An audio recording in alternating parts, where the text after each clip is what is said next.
This is a Headgum podcast.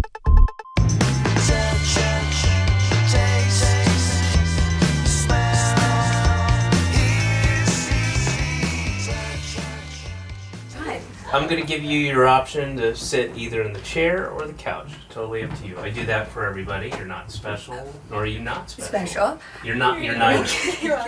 I'm going to do the chair. Okay, do it. That feels... Is it like a squiggly one? Yes. Yep, and that's what I like. That'll do. All right. Perfect. We're rolling. Yeah, Nicole's coming. Perfect, right. perfect. Maybe water, ice water. But no rush at all. Okay, great. Where are you coming from? The United States. The United States. Yep. Not me. No, where are you coming from? Canada.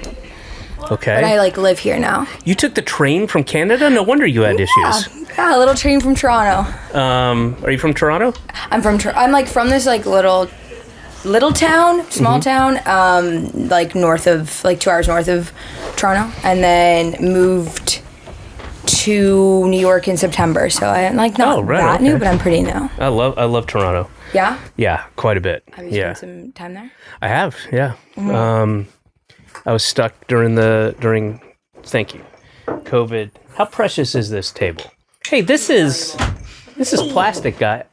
This is plastic over metal. Listen. It's gotta be. Oh, It's gotta be. It's a really efficient use of the space, also. I'll tell you what. Yes, because yes, it is literally about 10% of the room is. You know what? I like the coasters. That's what I'm. Yeah, that's what I'm vibing on. They're so into fucking design and pottery barn. Bullshit. Yeah, listen. I mean, look around. Right? This isn't a real thing. That's a fake plant. That's fake. Nobody. These awards are real, or are they? They are. Or yes, they made up? They were created by Headgum. Right. That's your fake book. Yeah, that's fake. Yeah, that's fake. Perfect. That was one of those give a 1,000 monkeys a typewriter thing. Right. And they came up with that. Blink-182 album. Where? Back there behind. It's actually hidden because I think it's. Yeah, it's a dated reference. It's a dated reference, and it's like sexy. It's so very sexy. It has to be hidden from sexy the podcast. A sexy album. Veronica, how do you pronounce your last name? Can I take a crack at it? Go ahead. Here, let me pull it up on my thing. Hang on 1 second. Oh, wait, no, calendar. Slowikowska? Pretty good, yeah. Yeah? What is it? My sister and I say it differently. I say Slowikowska. It's your name. Isn't that crazy? Well, because in Polish, it's Słowikowska. Okay. And then in English, we both just have made up phonetic pronunciations. So how do you say it? Slowikowska. Slowikowska. And she says Slowikowska, how you said it, I think. Like a cow. And I said, don't call me that. You'd rather have co, the abbreviation for company. Yeah, that's right. All right. Because that's what I am, a CEO. That's very clever. Did you trademark that? No, but I say it a lot. But I think I maybe have stolen it, but I don't know. Yeah. A CEO. Yeah. Because girl boss. I understand. No, so I need to explain that. Okay. No problem. I think everyone's going to get it. And all right, so you are let me ask you this. Is there anything, what would you like me to say about you? Oh my God. Or what do you want to say yourself? I don't even know. I have a podcast and fucking you say that like everybody says it. I got a fucking podcast. I got a little sheepishly, a bit of shame, just not a lot, but a little bit of Are you I have a podcast. I have a podcast as well. Okay, and that's how you say it? I have a podcast. No, I don't. I say it. The reason I laughed is because I share the same kind of, shoulder shrug. Yeah. I mean, yeah. Yeah. I got one. I know. So I have a podcast, and then But I will, and I'm sorry to interrupt because that's twice now. Yeah. But I wouldn't be doing this if I didn't enjoy it, and I do enjoy it. So there's that. Same with me. Yeah. I have the exact same thing. I love doing it. I do it with my comedy partner, and we just like we put our phones away and we just chat and laugh, and it's so fun. But yeah, I don't know what it is that makes you feel or makes me feel insecure about having a podcast, but well, I think it's the same thing that I share, that it's like it's not special, and it's almost seems obligatory and everybody has one, so it's like, I don't know, I'm trying to think of an analogy. It's akin to saying, Emma, Google, I have a podcast, space, no, dash, no, forward, backward slash, no, what's this one? Backward slash, okay. trite, cliche, question mark. So there's that. There is that. Yeah. Great. And then what's the name of your podcast? Never Mind. Okay. All one word. Yeah. Like the Nirvana album. Sure. But we didn't think of it. We didn't steal that from them. You thought of it after Nirvana came out with Nevermind, though. We thought it like, yeah, 1990. Yeah, before. Oh, shit. Before I was born, too. Oh, my goodness. How was that? I mean, I know there's a lot of advancement in prenatal care in Canada, but how did that work out? How did that work out?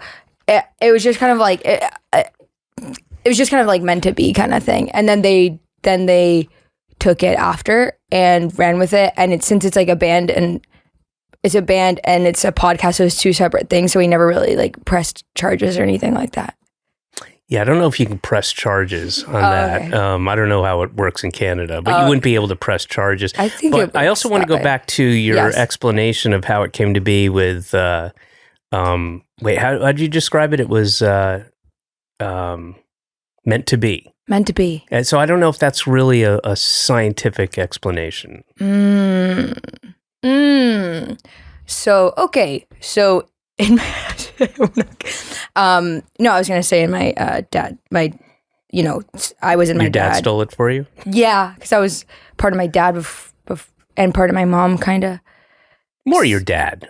I think it was a little bit my dad. So let's give a shout out to dads out there for doing the least they can do. Least they can to do. Contribute to my the overpopulation of the planet. I think my dad was in communist Poland at that time. So yeah, he was doing his thing. Yeah, 1990. Wait. Yeah. When did Walesa go? When did he get elected? I thought that was 89? 89. Oh, maybe in 89. Yeah. And then he moved 89. How do I know more about your history? Because I don't care. I'm just kidding. I care. I really care. No, 89. And then, but it was 89, 90, right? Yeah. I think 89. I mean, well, the Solidarity movement started earlier, right, at the shipyards, and then he became elected president, or was it president? Was that the position, or premier, or prime minister? Prime minister. Don't ask me. I don't have I roots think prime there. minister. That would have been, gosh, Or president. I don't know. I think it was President? I want to say pre-90. Pre-90? Yeah. Probably. And he moved to Canada. Walesa? Who? Lech Walesa. What'd you say? Lech. Aha. Yes. Walesa. Valesa. With a W. Valesa. We're saying the same thing. Yeah. No, he moved in I think 89, and he was in the Lech Walesa? No, my father. Oh, okay. My Wait, your dad. father was Lech Walesa? Yes. How do you not know more about I this don't stuff? know. It's your dad, for Christ's sakes. No, my dad is a Jesus. lovely name. He's a lovely name. Mark. His name's Mark. Or Marek. Yeah. Marek. Yes, Marek. Marek. Yeah. Marek. And he's he was in the monastery when he moved to Canada. Wow. Is this boring? No. Are you bored? No. He was in the monastery. Mm-hmm. So he was one of those. He was a sex having priest, Monk. monk. Mm-hmm. I don't think he was doing it then. I haven't asked. I think he did it before. Do you? Can I ask how old you are? That's right. That's right. You can. I'm 28. All right. So I'm going back. So that's 95. 95. Oh, he was here. Okay. He was in Yes. Canada already. Yeah. Got it. So he was a monk and then dropped out. Yeah, because he met my mom so he was living kind of in Canada. He came here to the United States on retreats and Canada and decided Canada was a cooler place to be. Like he scouted it. He was just doing like monk retreats with his Where? monastery. Sure.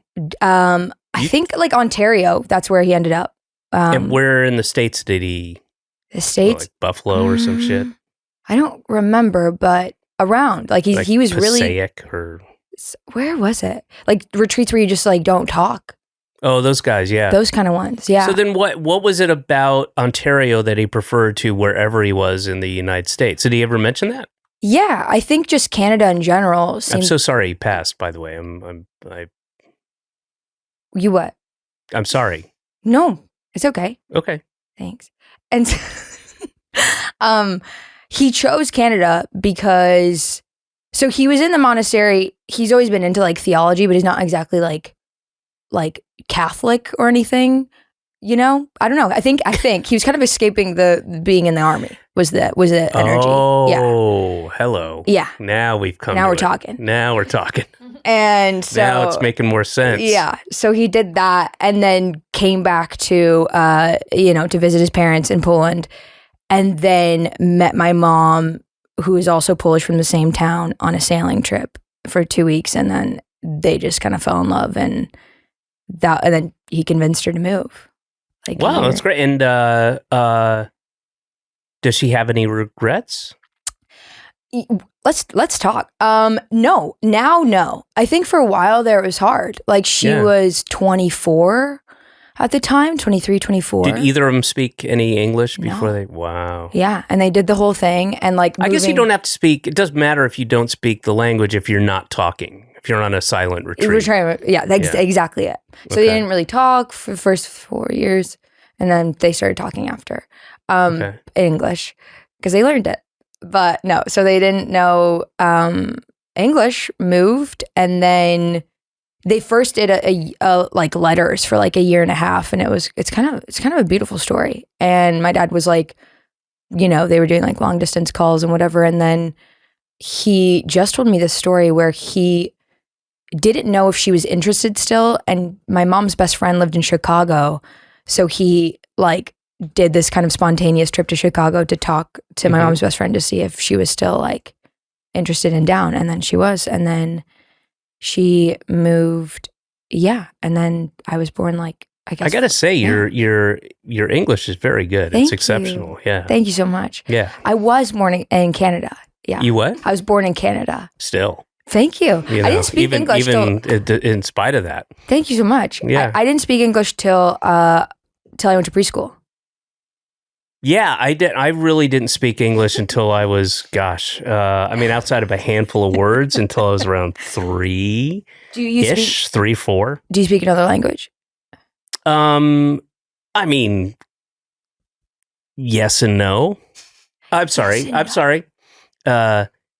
C and no. C and no. Okay, go off. Yeah. Wait. Yeah. Wait. I'm sorry. Go off or wait? You go off means those go off. Like I know what they mean. Yeah. But then you said wait.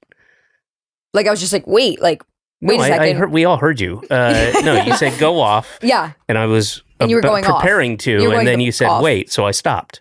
Oh, sorry. Go ahead. Sorry. Sorry. Sorry. Bag. Got my bag here. Do you have a Canadian accent? Yeah. What words specifically? Bag. I can't get rid of it. Tour.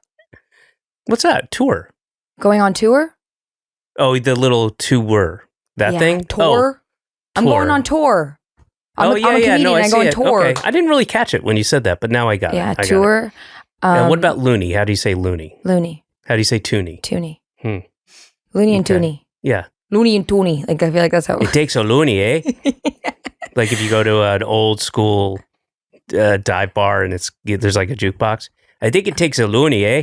That's right. And I just any Tim Hortons in anywhere in Canada. Like we actually, I was just home. Does Tim Hortons still accept cash? Yeah. Oh, okay. Yeah. Everyone speaks that way.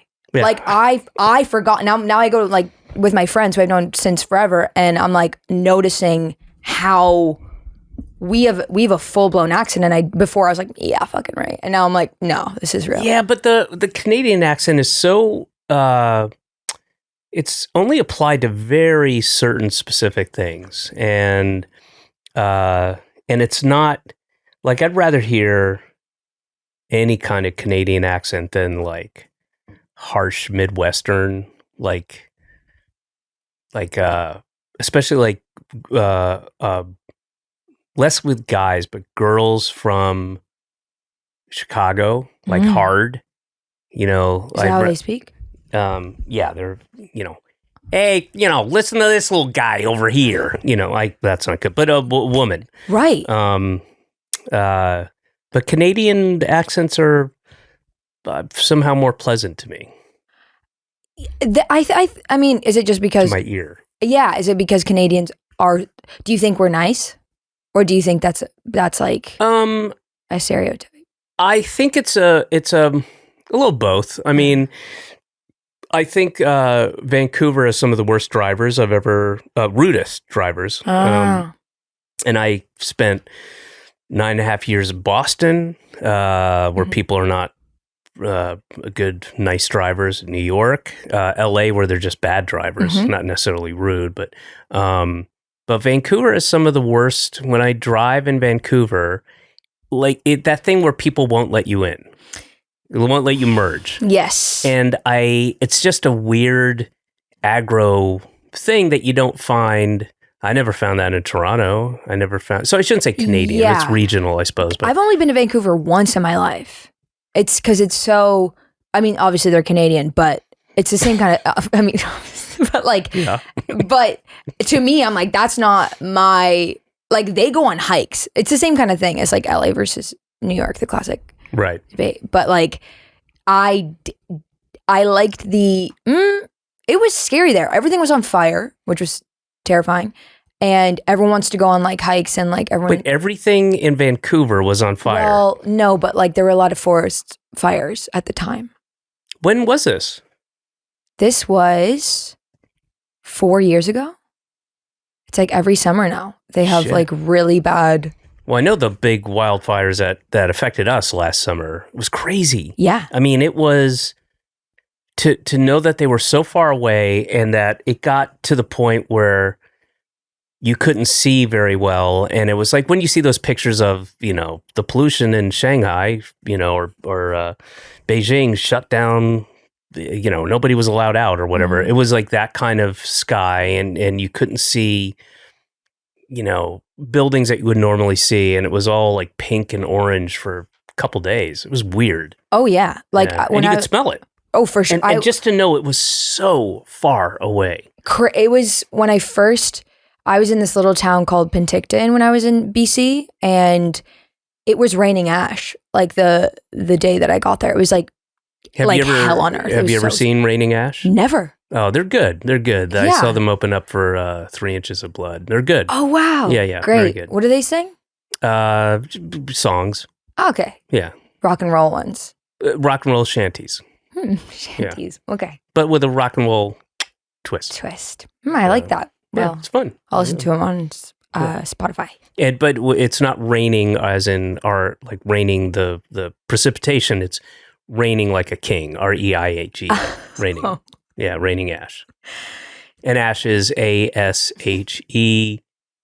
E, but the last 3 E's are silent. They're all silent. Is someone's name. That's like I don't know the mythology they created. Yeah, I'm not that into the band.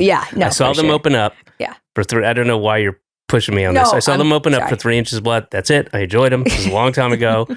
I was, drunk and nodding out. So I can't really. I enjoyed them. Okay, cool. I'll That's check all them I out. got. And who they open for again? They open for the blood.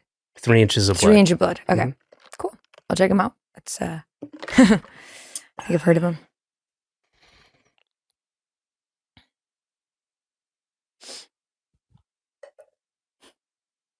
What else you got? I'm going on. I sometimes do shows, and I do online stuff. Do you know that? I don't. I know nothing about you. I will tell you. I thought, yeah, this don't- was my that's- fear, but Well, don't be it's coming scared true. of that. No. I kind of like it. Well, good. Okay. When the purpose of this podcast is, I like how you banged that and then I moved mine. The purpose of the it's like when somebody has something in their throat and then you clear your throat. Mhm. Weird. The purpose of I shouldn't say the purpose of the podcast. The intent. The way I like to do it is just to have a conversation as if I met you in a bar and just talking with no pretense to it. No, I don't care about this thing. The sense is working overtime. I don't give a shit about that. I don't care about senses. I don't care about Overtime. Yeah, I don't care. I don't in this context. I love the five senses. I really do. I have a appreciation, affinity for all of them. But What's your favorite one? I think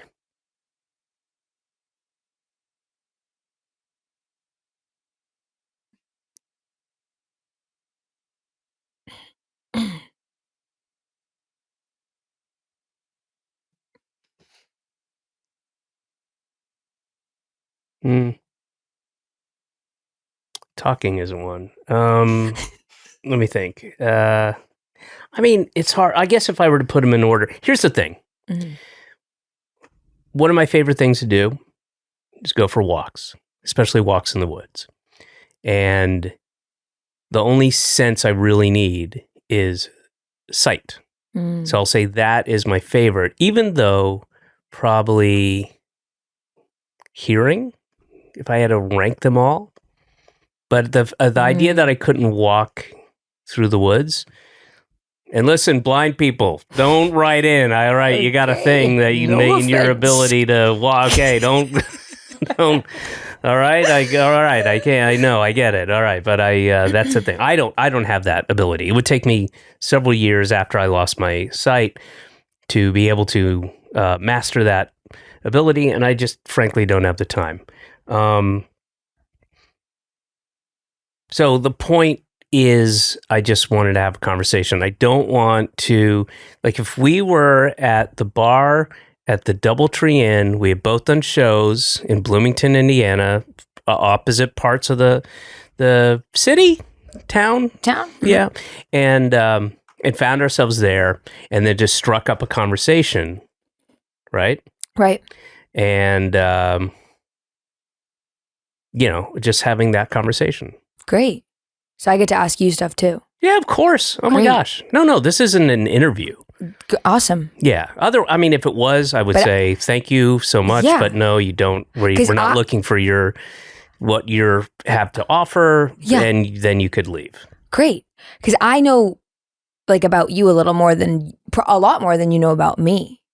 Yeah, I know nothing about you. That's great. Yeah. So you've learned. I know now. I know you're from Canada. That's right. I know you're of Polish descent. That's right. Your dad was a pretend monk to get out of the conscription, I guess. And not just Canadian, but I know you grew up outside of Toronto. Although 2 hours, I don't think you get to say outside of Toronto. That's you're it's not the GTA is what they call it, the Greater Toronto area. Mm-hmm. Even the GTA still, because Toronto is massive, sprawling, and you can be in the GTA and still be quite a ways outside of Toronto. For sure. So to say, once you get 2 hours outside of Toronto, you don't get to say I'm outside of Toronto anymore. I lived in Toronto for 7 years. Great. As Toronto. I said, I really enjoyed Toronto. I like it. My shows are great there. I also know you do shows, and you have a podcast called Nevermind. There you go. Hi, David Cross here. I've been reaching for my Doer shirt almost every single day. I love how it looks and feels. It's versatile enough to wear for any occasion. Bris, funeral, firing, Super Bowl, the 50th wedding anniversary, incarceration. I'm so glad I found Doer. You should try them yourself. Describe my experience with Doer? Sure. It's a shirt I wear when I need a shirt, and it's there. Doer's stretch performance denim and lifestyle apparel is built for doing. That covers everything we do in a day, from working to masturbating to traveling to masturbating again. Plus, Doer is committed to sustainability. The clothing is made from plant-based fabrics for natural breathability, softness, and moisture absorption. We don't have to sacrifice comfort for style and quality. Doer has it all. It's time to level up your wardrobe with Doer. Order yours today. Check out Doer's flagship stores in LA or Denver. Or shop online at shopdoer.com/senses. Right now, my listeners get 20% off their first order when you use my exclusive URL. shopdoer.com/senses. This is an amazing deal. Don't wait. Go now. Not now, not this second, but you know what I mean. To get 20% off at shopdoer.com/senses. Your name's David, and where are you from? Atlanta. I mean, that's a short answer. Oh, I was just there. I just did a show there. Oh, where? Just the City Winery. Where's that? I don't know if that was there. Somewhere. It was one of those like land, do show, leave. Yeah. That could be for the best. But everyone was so sweet and really like, I'm learning a lot about America because not that I didn't care, I just didn't live here. And I didn't know if I was ever going to live here. So now that I've jumped, I'm really just like on tour, learning about all these different places. So Atlanta. Yeah, Atlanta. I mean, there's lovely people there, and you know, my family's still back there, and I'm there 3, 4, 5 times a year because I got a kid, and all my relative, you know, my family's there, and so by extension, her family's there as well. So we go a lot, and I will kind of forget until I get there. I'm like, oh yeah, people are nice. That's a nice way to live, to be polite. Yeah. And I don't find.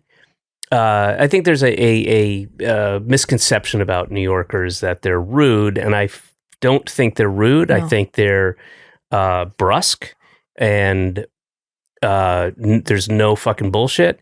But they're also some of the not friendliest, but most helpful people I've lived all over the place in many different places, and I would say New Yorkers are the most helpful. I totally agree. Yeah, I totally agree. That's like my new. I'm inspired. You know, I've lived here for almost a year now. My motto now, literally on the subway, is like, I just have to like be tougher. Like I just, in a way that's like. Or exude that. Yeah, I just got to like get some thicker skin. Because when I first got here, I was like, what the Well, there's a lot of on? myth and, you know, perception that's not exactly true. And if you watch, you know, Fox News or whatever, you think it's some kind of dystopic hellhole right, where people are it's not. shooting and raping and stabbing no. and, you know. Yeah. And it's not, of course not, you know. No. And but yeah, I've had numerous experiences where a neighborhood or street, even the block will come together, or the city, like 9/11 or, you know, all kinds of things where you just don't see that happening in other places. And and I've been in, you know, as I said, I've lived in a lot of different places, and you know, they're curt. People here, you know, curt, and they can be very brusque and not pleasant, really, and there's no room for bullshit. But absolutely the most helpful people Yeah. I've experienced. Where in New York do you live? Greenpoint. Oh, nice. Yeah. Oh, Polish. I know. It was kind of like a Of coincidence. course. I should have guessed it. My friends live there. And then so that was, and I lived in Park Slope for a while, or like for a couple of months. And then just recently in June, I moved because we all work together and make videos and stuff. I've also seen you, my friends opened for you, Wolves of Glendale. Oh, I love those guys. Yeah. How do you know so them? sweet. I lived in LA for 6 months when Okay. when after Oh, COVID. they opened up at Littlefield. Littlefield, that's Yeah, right. that's so I right. was there. Oh, cool. Yeah, you were great. Oh, well, thank you. You're welcome. Yeah, I like those guys. Those guys are, how are they doing? They're good, I think. Yeah, they're so talented. Like, So are they living here or are they? no, they're in LA. Yeah. So I was out there, and then Tom was my friend. I've opened for them in LA one time, twice maybe, but like I'm like a musical theater kid at heart, and they're like, it's just incredible. I'm such a sucker for musical comedy. Yeah. Yeah. Even though, The music's good. The music's got to be good. Yeah. That's first and foremost. Oh, yeah. I remember that because they were out here and they just asked if they could. I don't even know how I came to know of them. Maybe I saw them in LA. I don't know. I don't remember. Yeah, they do. I don't know. Are you online much or not really? Not really. No. I mean, I have a guy who. I'm sorry, I'm scratching. I got a little It's okay. sun, and I've been back here, so the skin's starting to, do Oh, that I thing thought where you said like I got a little son. Like you have a little son. I do. I have a little son.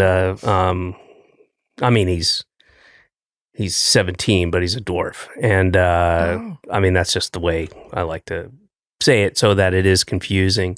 And but I'm also allergic to him, so it makes me a little itchy. Right. He's back here. Oh yeah. Yeah. Hey. Shibby. Shibby. He's shy. He's shy. It's okay. He's so tiny. Yeah. Anyway, Is it high he's school? back here, and Yeah. I get a little itchy. Right. When he's Grade nearby. 12? Say what? Is he in grade 12? 12th grade. There we go. Another Canadianism. Ism. Yeah. Z. A to Z. I say Z. Do you? Yeah. Good for you. Good for you. Thank you. I know. Ever since fucking Trudeau. Ugh. I know. How do you feel about Trudeau? 9 years. 9 years in. Yeah. What do you think? I think we need something new. Yeah, Yeah. I can see it. Yeah. I didn't Yeah. vote for him. What do you think that is? What do you think that new thing is? Someone more progressive. Mhm. I'm an NDP Okay. yeah. Yeah. All right. Yeah. Yeah. But can I ask where you live in the city, or is that secret? You absolutely can. Where do you live in the city? That's none of your fucking business. Okay. I said you can ask. Yep. I live in Clinton Hill. Right? Oh. Literally I'm at the apex of Clinton Hill, Prospect Heights, Crown Heights, Bed-Stuy. Great. I'm right, like really close to everything. I'm technically Clinton Hill, but right on the border of all those. And you love it. I do. I don't like my street. My street sucks, but the neighborhood is great. I just get really thankful more than I thought I would. I lived in Manhattan for 10 years and it was great for who I was and what I was doing and the life I was living. But I moved to Brooklyn at,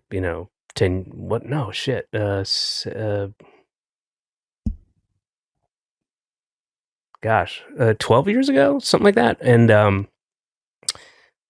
no, 13 years ago. Fuck. And I can't see going back to living in Manhattan. Obviously, I'm here, Yeah. it's easy. I just hop on the subway and I'm here in 15 minutes. But I can't imagine leaving Brooklyn. I really like Brooklyn. And I like the space and I'm very conveniently located. I'm right between Prospect Park and Fort Greene Park, and my kid's school is down the street, and there's a million playgrounds, you know, with splash pads, and there's dog parks, everything's there. There's really good food. I'm not far from Vanderbilt, which has the open streets thing, which I love, and it's just so convenient. And my street sucks. It's very dirty and loud. I happen to be on a main road. Yeah. I just spent my first 4th of July in Prospect Park. I mean, I played volleyball with my friends for like 4 hours. Yeah, was it nice? It was awesome. Oh, good. It was so nice to like it. I haven't I haven't felt like that like childlike joy in so long. That's great. And I was like, wow, this is, you know, moving is hard, leaving your family, friends hard. And then, yeah, I was like, oh, okay, this is just like getting so out of your head by just like playing a sport. It was so much fun. Yeah. Have you ridden your bike around Prospect Park? I'm assuming you have a bike. Have you ridden a bike? Do you have a bike? No. You should get one. I should. I'm scared of, I have to like insurance and stuff like that. I gotta get on it. So then, yeah, because that's what I'm scared of. Because I come from a place I get it. Of free healthcare. And I broke my wrist. When? In my adulthood, 26. Here in the States? No, in Canada. Thankfully. But it gave me that thing where I was like, oh, I can like hurt myself as an adult, and it's like it really sucks because I have to like take off work. I'm in this. Oh, the healthcare system here is a joke, and that's why I'm like, it's a perfect example of our capitalistic society, and it's pretty gross. And especially if you travel, anybody who travels around, and I've gotten medical service in both Canada and England and Norway. I'm trying to think anywhere else. Whoa. And Sweden. And I mean, the difference is night and day. Whoa. I mean, it's where was the best? Well, as far as the other ones were one-off things, but in London, I was there working on in Vancouver. Oh yeah, that was part of Canada, but there was also another place in Toronto too. But I was there working, and I have terrible teeth, absolutely genetically. My British DNA just awful, like cavities or beyond like just. I have pretty bad. And I mean, I just got 3 gum grafts. Oh, I had a whole thing here, 22 stitches. I had a bonded. They had a like flay open or whatever that word is. Like where it cuts down and they create a flap, and then they bonded, and then they had to sew it after it was bonded. Same thing. My front teeth, I have to get my bottom. I won't even show them. Bummer. I have the same thing, and I've never had braces. It used to be my biggest insecurity, and now I'm rocking just like not straight teeth. Oh, look at this. Yeah. I mean, it's terrible. I have terrible. It's unique, character. You know? Sure. I would trade it all in a heartbeat. No, they're just terrible. I don't have, gosh, I don't know, like 7 or 8 teeth that I was born with are gone. Like I had and this one has to go. And, but I've had implants that, you know, I've had to have extractions, you know, and then implants, and then have those implants taken out because it was still right. Yeah, it's bad. Anyway, so I was in London, and I was I had, long story short, I was in the middle of working, and I had to have I get my teeth checked, and while I was there, I was a friend, a producer's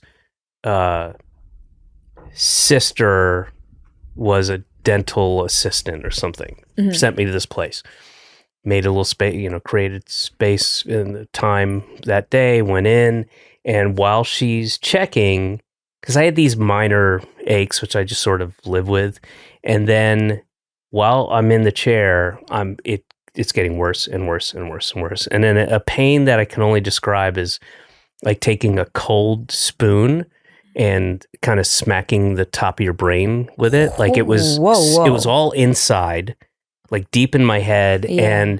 And it also gave me I understood how people would go insane and do things. So when you read about medieval times or in the 19th century, people like taking pliers or something and pulling and just crazy stuff like Right. without the idea that you could go to a dentist and get some relief, I can see how it would be maddening and you'd want the pain to stop and why people did that. Right. And it got like really bad where I can't deal with this. And then, so the dentist was not there.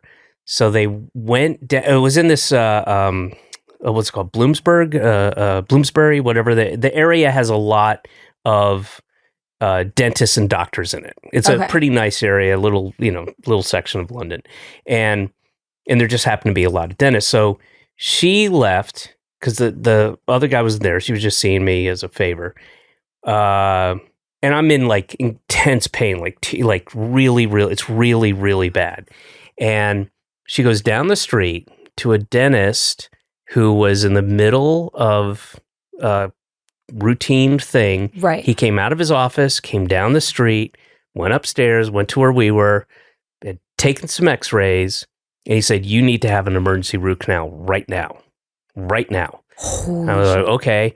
And he, notified the lady, like, "I'll have to get back to you." He performs this operation on me right then and there.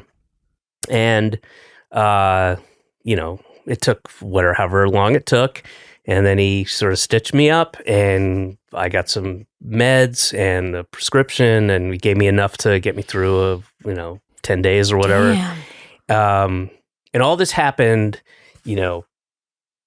kind of instantly and there's no recourse. If there's nobody there, I'm like, I don't know what to do. Right. And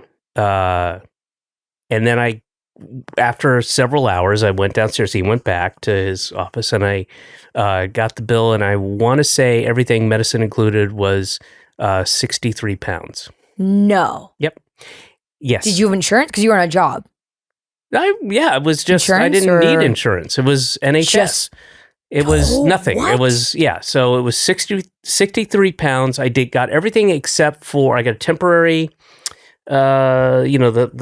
the screw and the temporary crown, I think, whatever it's called, the temporary thing that goes in your mouth. But, eventually you got to get a proper crown. And so I was in London for several more months and the pain was gone instantly. Okay. It was just gone. And it didn't have any more issues. And I went, I had to go back to LA and my wife, who I think was my then girlfriend, said, "Oh, you should see my lady in Santa Monica. She's great. She's been my lady since I was since I was a kid, and she's great." And I was like, okay. And I went and got the mold, and then then it came in, and she put the with a little glue, whatever, put the crown on. And that cost over $5,000. And I was in and out of that office. I had two brief little things. One, take the mold, and then to get it settled, put in, over $5,000. No. The graft was 4,000 Canadian. Yeah. Mm-hmm. I mean, I paid for these guys. This was a whole different thing. Right, this is right. when I was living in Brooklyn Heights. And the guy was good, but it was several, at least 4 visits, if not longer, for the whole procedure, because I had my whole left side up and down done. Whoa. Because I had receding gum lines and it was eating into everything. And it was, it was well over $10,000. Damn, I'm so sorry. Yeah. So it was usually in Canada, you've also seen a dentist, or was it some kind of other medical procedure? It was Lyme disease related. Wow. Yeah, Oh my in God. Vancouver. Oh shit. And then Toronto took our daughter occasionally. There were a couple things. She would have been 4, had just between 4 and 4.5. We were there during the COVID lockdown. The great Doug Ford. The great Doug Ford. Was this? I just checked your IMDb before coming here. Were you? We've been on the same show. What We Do in the Shadows. Oh yeah. Was that the? Did we shoot together? We didn't. Oh. I shot the first season. I did like 5 episodes. And then the second season, I did first and second season. Okay. But like small role, but they invited me back, and it was like my first. That was a fun set. I enjoyed that. Yeah. Yeah. That was a Really fun like set. they just. Who do you know who your director was? Kyle Nowacek, maybe. Oh gosh, you know what? He was a guy that was, I want to say he was like a first AD for a while and then became, was that him? Who? No, Kyle was from Workaholics. He was like the 4th. Was he a tall Workaholic. guy? Yeah, tall, like longer hair. Oh shit. No, I don't know. He was a it's nice guy. I mean, I had a really fun time working on that show. It was and he was, they were like, I could improv and stuff like that. Oh yeah, they just let you go. It was like my first real, or I did Degrassi. Like I did one episode. Of course you did. Of course, I did. Murdoch Mysteries, all the Canadian shows. So you have to do a podcast and you have to do Degrassi. That minimum, Yeah. to make it in the Canadian showbiz, and CBC shows as well. Do you know what CBC is? Yes. Yeah. Our only channel, our I government-funded channel. I've spent, cumulatively, I would say, I mean, I've shot in Vancouver numerous times for like 4 months. Wow, on okay. end. And I lived in Toronto for half a year, and have toured Canada multiple times, and kind of been going to Montreal for quite a bit. When I was living in Boston, we'd go up there a bunch. JFL, all that stuff. I did JFL later, Right. once I moved to Los Angeles, but had spent lots of time and the shows they're all good, but Toronto shows are just the best. I mean, really good. I recorded an album there. Oh, Yeah. where? Which? theater? I want to say Danforth. Yeah, Danforth. Danforth Theater or the Queen's Theater. Is that another one? They're both theaters. Yeah. Yeah. So one of them is where I recorded one of the things that I did. Damn. Yeah. What We Do in the Shadows was like my first time like seeing a celebrity. Like I'm a comedy nerd, so like Jermaine Clement and Matt Berry and like all these people. And I was 23, and it was just like enough gas, I think, to kind of continue. You know what I mean? As a young person, you're like, oh, right, okay. What made you get into stand-up? I don't really, You don't do stand-up. Is that a terrible thing to ask? No. I mean, I do, I guess like I'm an alt comedian is what people, So tell me, what does that mean? But you know what I mean? Like, what does that mean to you? It means, yeah, I'm not doing traditional stand-up. I'm like, Okay. I grew up doing improv and sketch. All right. And then now I'm kind of, trying to do these different mediums, and like the internet's the great equalizer. So I started this this like narrative series on TikTok and Instagram that like people don't really know that it's all, or people know that it's connected. It's called like, it's the lore. And yeah, and then I do live shows, and that's kind of like, I went to school for musical theater, so I sing a lot, and then I like... So yeah, tell me, so the show you did in Atlanta, tell me what that consisted of. So basically, I kind of am doing, I do characters and stuff as well. I have like, I do like Bo Burnham, the musical. What is that? Oh, it's just how he's just like a little bit different. And that's pretty great. Yeah, it's pretty fun. I want to see that. It's my favorite. And like, so we do a little bit, or I'll do like I just started doing this bit where it's called Crazy Rockin' Sushi, and it's this commercial in the middle of the show, and it's just this person who really wanted to open up a sushi restaurant in the mornings just for breakfast, and then they end up like divorcing their partner because they just didn't understand that and it's just like a crazy thing. And then, so basically, yeah, we come out, conceptual stuff. Yeah, I guess we do, 20 off the top and kind of like, but I really just riff. Is that you and your characters, or like Jeff Dunham and Peanut kind of thing? Or? Yeah, me and Kyle. Kyle is my my co-host, and like I kind of do not everything with him, but like we definitely work together a lot. And so I'm kind of the crazy one. He's kind of the straight man. That's kind of our dynamic. And then there's like, I don't want to ruin it, but there's a narrative arc to the whole show that people aren't really aware of at the top. Oh, good. And then it kind of, in my like musical theater fashion, is like kind of this, I just always, I don't know if you've ever got this advice of like, when I started doing comedy, I did like Second City classes or whatever. And I was always told like the audience is a baby and you kind of have to explain, when you're writing a sketch or whatever it is, like what something is and like that they're dumb essentially. And then it kind of changed for me in the last 2 years where I was like, no, what would like I want to see? You know what I mean? Like the audience is just as smart as I am, and like what excites me. And yeah, I don't know about that baby thing. That sounds that was ridiculous. Just one teacher, and I was like, what? And I was like young, it's like not correct. It's insulting. Yeah. You can never. The audience is different every single time, and you should never prejudge an audience ever.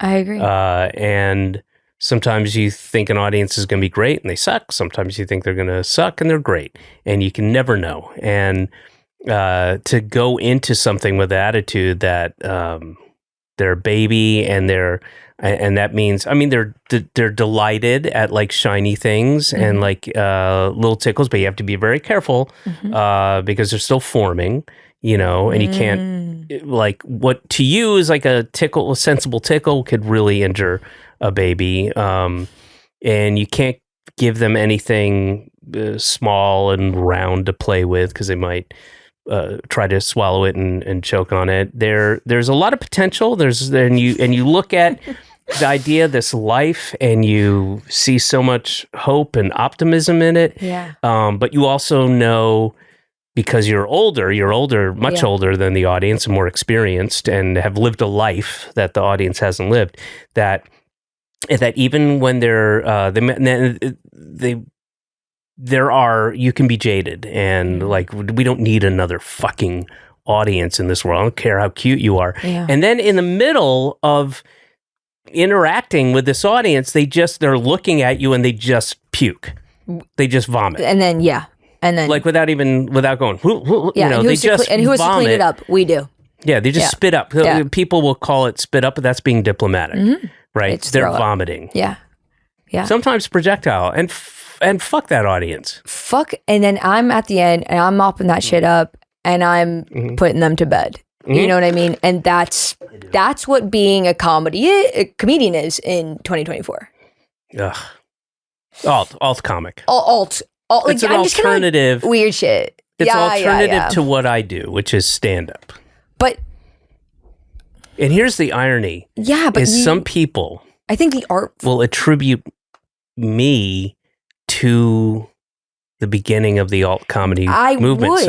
I would. So so then it's like it's an alternative to me, which was an alternative to stand up, which is were you always a stand up, or like, because I know you have like, well, you had your sketch show, which I was going to ask how, I don't know much, but how it came to be. Or was it, had you done stuff before? I literally was released from the lab and then went straight to the set at HBO. I started doing stand-up right before my 18th birthday in Atlanta, and did stuff there for about a year and change, and then went to Boston and really kind of cut my teeth there and kind of came into my own. It took a while, but found my voice, et cetera, et cetera. And then moved to LA to work on a TV show, writing, and then met a bunch of people there. One of them was Bob Odenkirk. who will be going to Winnipeg shortly. And What show is that you met writing on? the Ben Stiller Show. Okay. Yeah. Whoa. And then, we kind of really connected at Just for Laughs. I had to go up there. Brett Butler was hosting. Do you remember Brett Butler? She was a comic. She was like a saucy Southern lady, and she had a sitcom.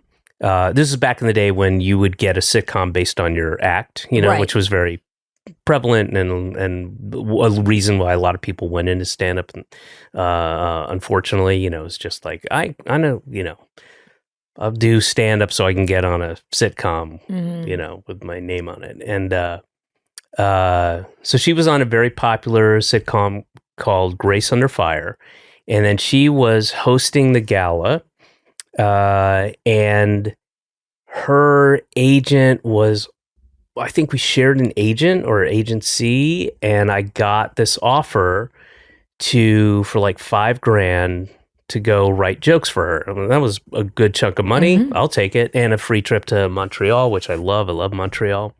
And then Bob went with me, and it was kind of the start of a really, what is now a very close friendship. But and we came up with a bunch of bits before we had Mr. Show. We were doing kind of stuff in this group of people in LA that,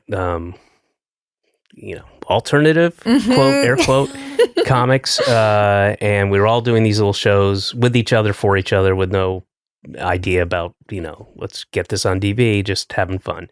And, but Fart and Gary that sketch came from that year at Just for Laughs. The biggest attraction was a guy named, I want to say Lepetamine, and he was a fartist from Paris, I believe. Okay. And so he was in the French-speaking part of the festival, and we were there kind of at the overlap where French went into English, and also Brett Butler started kind of what was starting to go.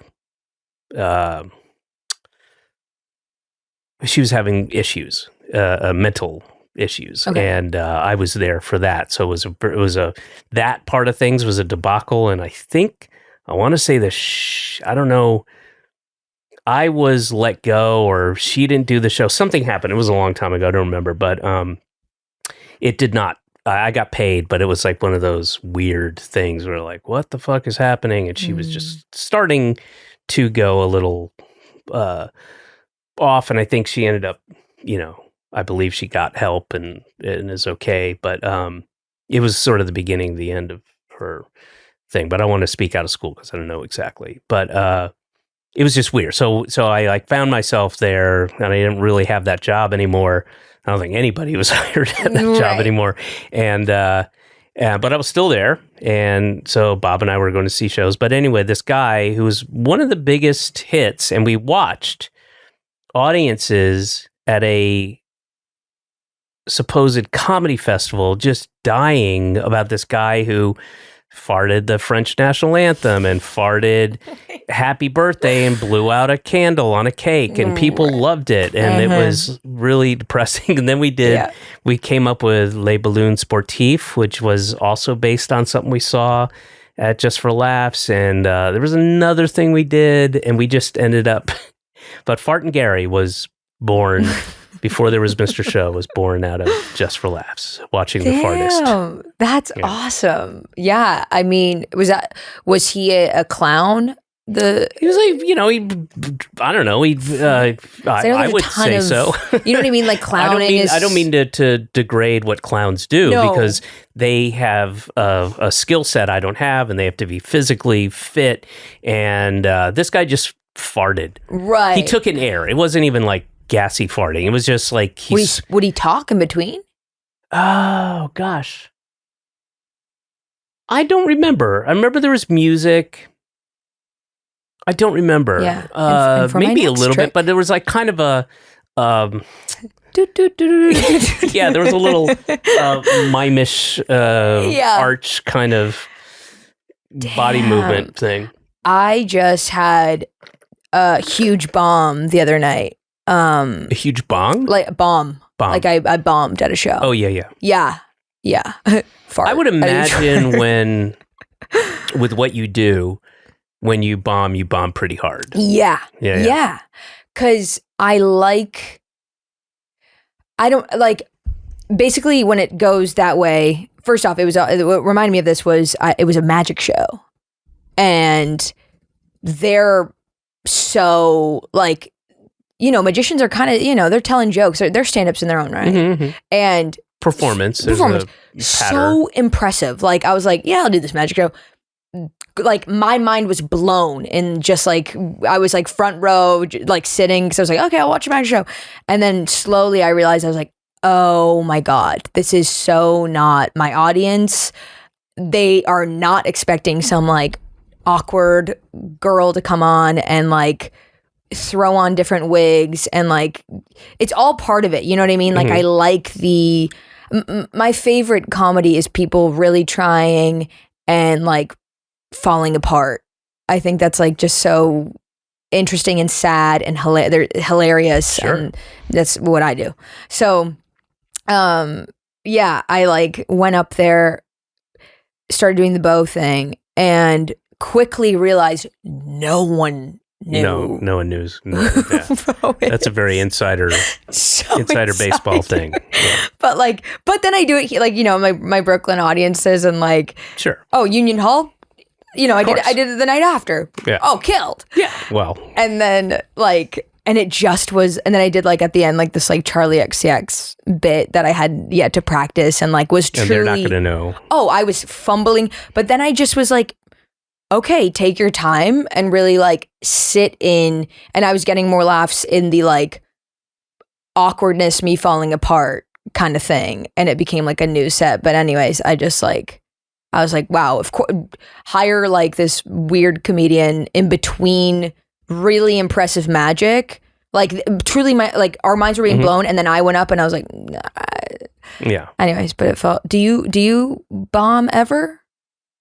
Not so much anymore, but I Yeah. certainly did hundreds with a S, plural, hundreds of times. And when I bombed really hard. I mean, people just were not, they knew right away they weren't.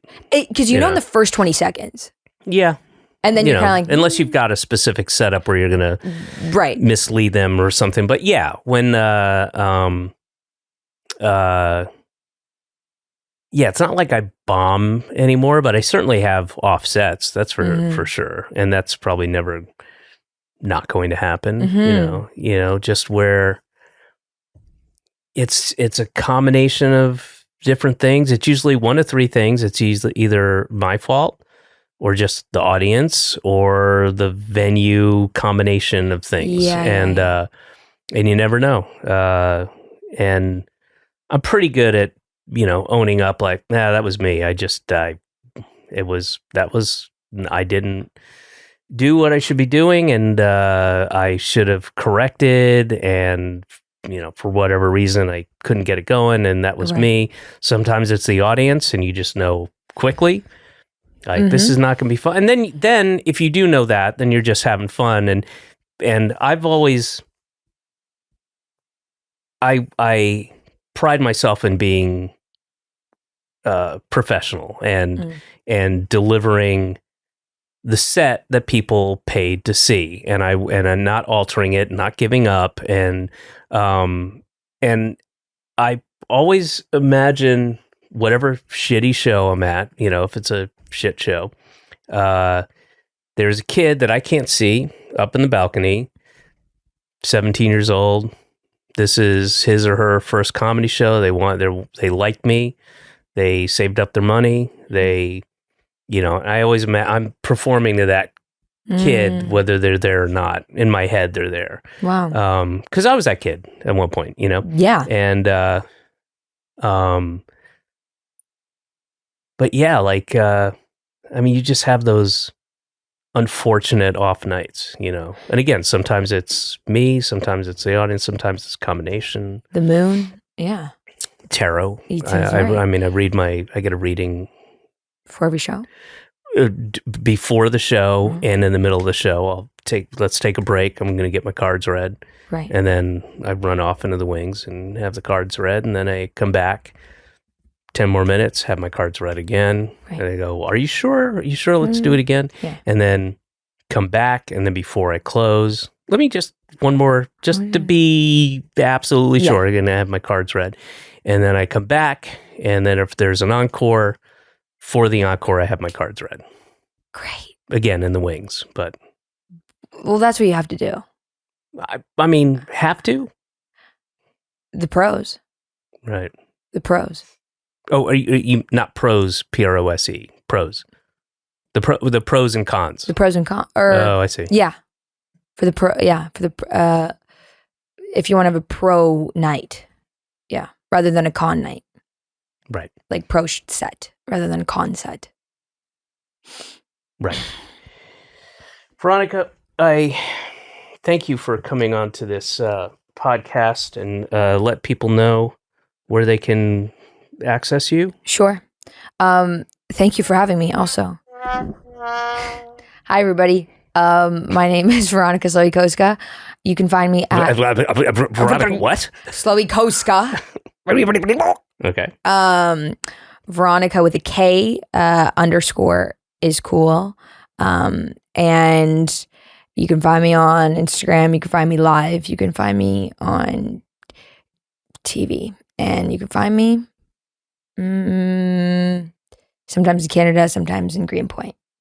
And that's enough. And that's enough. And I hope everyone's feeling really good today. No, we don't need any of that. And I can't. And I also have a podcast too. And so listen to that one. Okay. Now, Veronica, I end every podcast with a question from my daughter to the podcastee. And this is a question, and she knows they're for the podcast. Okay. And she'll often say, hey, I have a question for your podcast. Okay, cool. So, for Veronica, this is your question. Why do they say that dogs' mouths are cleaner than people's mouths when they eat so much dirty stuff off the ground, like dead berries, bugs, and poop, and stuff like that? I do think that that's just a total myth that we just decided to believe. I can't think of another one. I was trying to think of another one. You know what I mean? Of like something that... Like it's an old wives' tale. Yeah. And then we're just like, well, that's true. And it's like just so not. I'm trying to think of... Well, do they... You know what? I don't like to editorialize or come in. So you go ahead and just answer it and I'll... So the question is, why do people say that? Yeah. Just one more. Jesus Christ. I gotta look it up again. Thank you. I mean, honest to God. Fucking archives.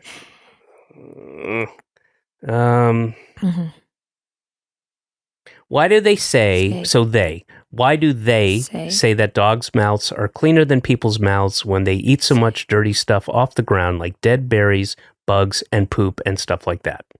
Why do they say? I think because maybe dogs give you kisses, and that's a way of, I think people have just been like, no, it's totally fine to kind of not get grossed out because... And to make out with your dog. And it's like take the stigma off of...